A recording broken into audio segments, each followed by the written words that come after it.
जे आपल्या इकडे फिट्स अँड फिटूचे पेशंट होते, रुग्ण महिला, तिची डिलिव्हरी झाली, बाळाची तब्येत कशी आहे? एक परवाच्या रात्री आपल्याकडे की आपण मागे मीडियामध्ये जेव्हा ते चालू होतं फिटस इन फिटू, म्हणजे एक महिला आहे, तिच्या गर्भामध्ये एक जे बाळाचा आपण म्हणतो बाळाच्या पोटामध्ये बाळ, तर फिटस इन फिटू ॲक्च्युली ते बाळाच्या पोटामध्ये बाळ आहे असं हे आपण थोडंसं चुकीचं बोललं जात आहे.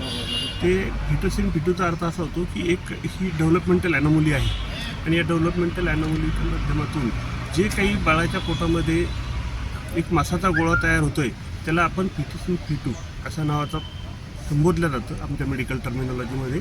तर त्या महिलेची डिलिव्हरी परवाला रात्री झालेली आहे, त्याचं सिझेरियन सेक्शन करण्यात आलेलं आहे आणि जी महिला आहे, जी माता आहे, तिची प्रकृती अतिशय उत्तम आहे आणि बाळ आपण आपले जे SNC विभाग असतो त्यामध्ये ॲडमिट केलेलं होतं आणि वैद्यकीय अधीक्षक जे आपलं अमरावतीचं सुपर स्पेशालिटी हॉस्पिटल आहे त्यांच्यासोबत बोलणी करून त्या बाळाला आपण तिथे पुढील उपचारासाठी संदर्भित केलेलं आहे. बाळाची प्रकृती अतिशय उत्तम आहे. आज सकाळीच मी डॉक्टर अमोल नरोटे यांच्यासोबत बोललेलो आहे आणि जे पिडियाट्रिक सर्जन डॉक्टर आहेत ते त्याच्या चाचण्या करत आहेत.